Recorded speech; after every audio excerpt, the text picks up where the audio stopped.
Well, all right, we got another show to do today. Let's see which one we're going to do. I think we're going to do the well house door frame repair.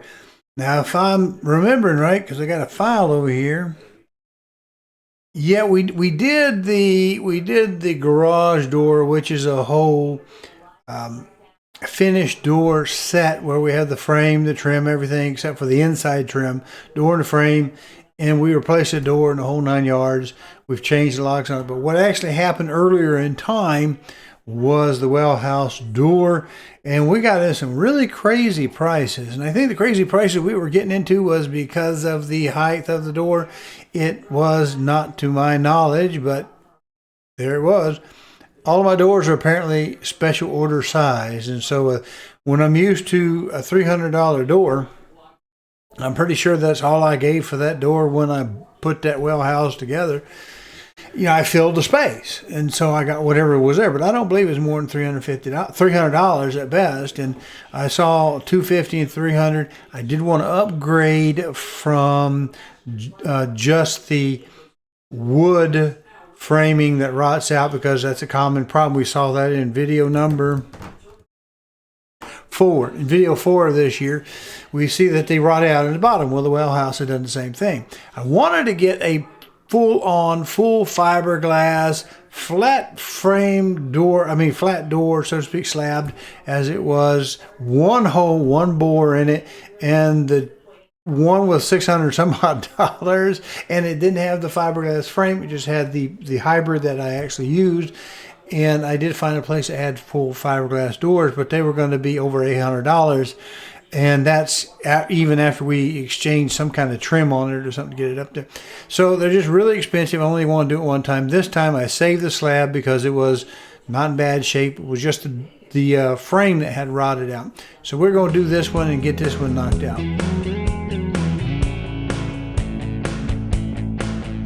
Well, as I said in the intro, the whole door and frame were not pulled as a unit, as a pre-done door, simply because the size of it would force me to have some sort of custom-made door about $600, $800, and I didn't want to do that. So we got just a frame for I think it's less than $300, but it's not a perfect fit, and it took several days to go through this, get this.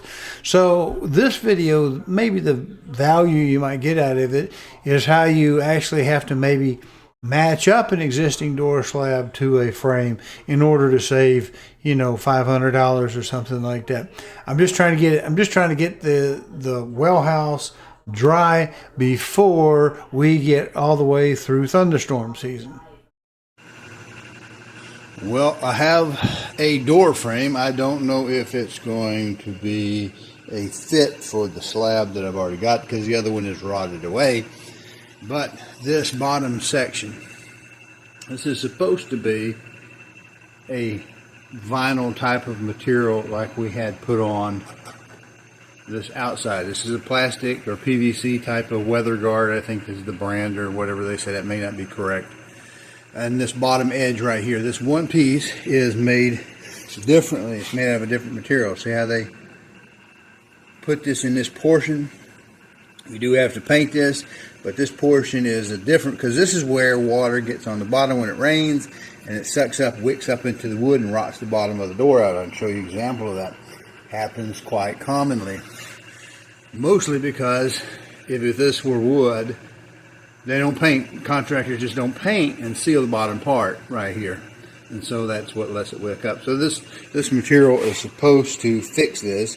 This is not the ultimate deluxe version where the whole frame is some sort of PVC. I guess it had to be reinforced for an exterior door, but we're going to try to put it on today.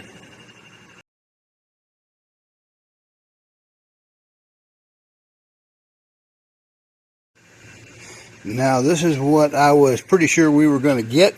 We talked about it when we ordered a frame, because this is a frame that was set up for a stock product of the door manufacturer, local. You see, we've got the hinge, and where the hinge gap is, we've got it pretty well much lined up right here and right now. But when we get that set up, we have a little bigger gap at the bottom where the sweep is, which is not a big problem because we can fix that. But when we get the hinges right, our strike, I don't know if we can see that, maybe we'll get, there we go. See, the strike is off, and it's off by the amount. If we come around to the top, that we are laid directly against the top part of the frame. So I have a choice.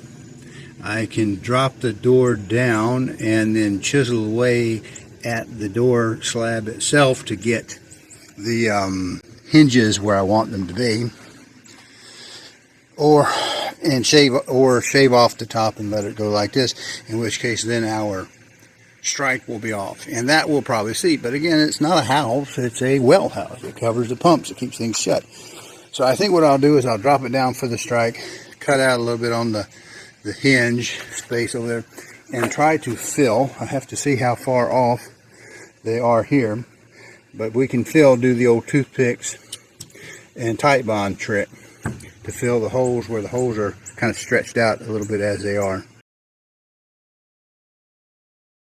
All right, here we've got a couple of holes plugged. You can see we've got the tight bond right there. All right, we'll clean that up. We've got them driven in here. That's the excess half. Now that's taken in these holes about 5 halves of toothpicks. All right, so we come down here. We'll see one that's still standing up. You see that tall one in the middle? I'm able to get 4 in here. Get around that side.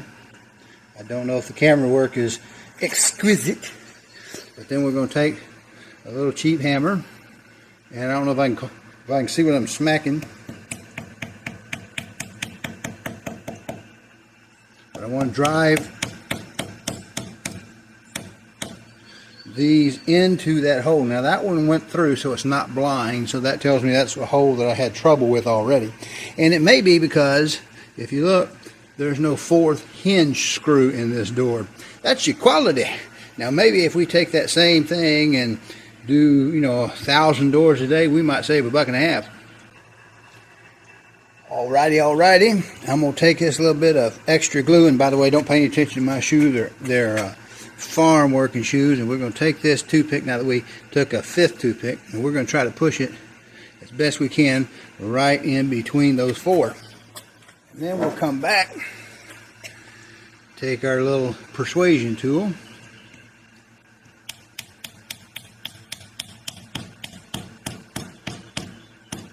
and see it bent over. That's about as tight as I can drive it in there. Now this is the toothpick trick that old grandpa taught us years ago.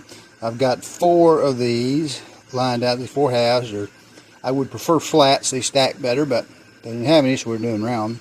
What we're going to do is we're going to put a little glue on the top side and the back side, and then we'll roll them between our fingers. We don't want to stay focused, do we? We roll them between our fingers. Can't do this and hold the camera both. I'm not that dexterous, but doing it that way, we'll get glue around all 4 sides, and we'll drive them in that hole as far as we can. All right, well, we got a little sweat on the camera, but we got our 3 holes on the bottom and our 4 on the side. Top 2, we got that. Now, like I said, I don't know. I'll think about this when I'm tearing the other frame off. See, the top of that door is made in such a way that we can plane that down. In fact, it's part of what that's there for. So either I got to chisel out all of my hinges, or I can reuse my hinges and my holes here, and I'll just have to do the strike. Now the strike's not that big a deal. It is a well house, it's not a house door, so yeah, maybe not. Now if we look at the sweep, come right here to the edge of the sweep, you have to excuse the grass, the mowers out here in the garage. Sweep's pretty well shot. We can take that off, and I'm sure we can close the gap at the bottom. It's not that much. If you like this content, please go to calldelltosell.com, find the tab that says on YouTube, click it, and it'll open up a page of QR codes. There you can use a smartphone to scan and get to the YouTube page, or you can just mouse over and click it on a PC. There you'll be able to subscribe to this little button over here and click the notification bell. I'm sure we can close the gap at the bottom. It's not that much.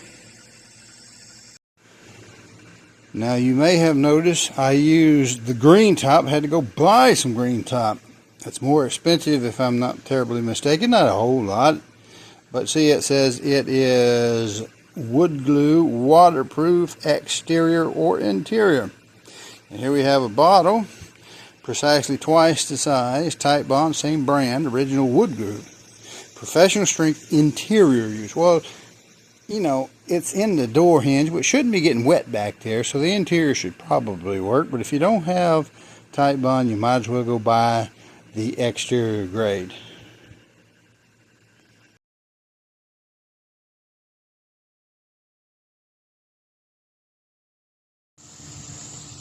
Well, we have recovered from getting the door frame in and adjusted.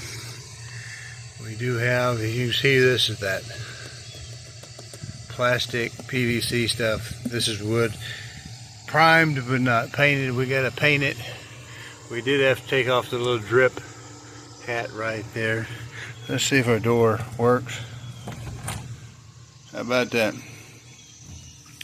Now, we move in, we turn on the light. Oh, by the way, how you like it? That door stop right there. It's a heck of a door stop, isn't it? Now we've got her set in there. It looks a little crooked, but it's set, I guess it's set as good as I can get it. Down at the bottom, you see we do have a gap where we cut off the rot and painted it so that we would seal up the edge. Same thing on this side. I've got some 1x4 that we're going to pressure treated. We're going to put in that spot.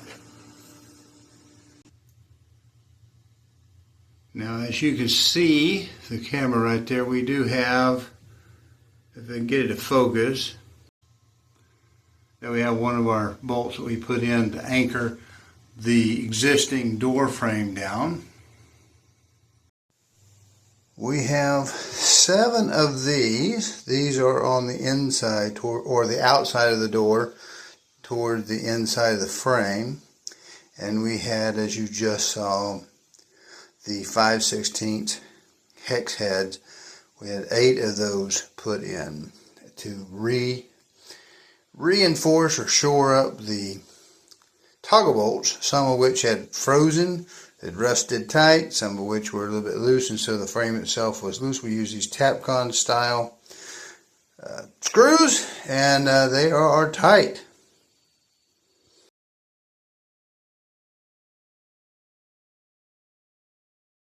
Now here I've cut a little bit of a 1x. You see, that's obviously not 2x, and I wasn't sure if I could get 2x in there.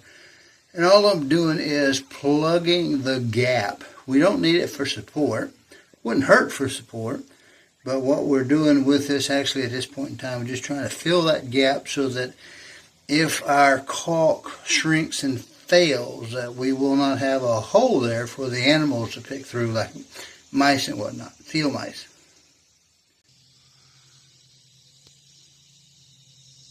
Now, another detail on this, I don't know if you can see, but we do have a different screw in there. That actually goes through the frame, the spacer, and into the top part of the wood toward the block. Where are we? There we go.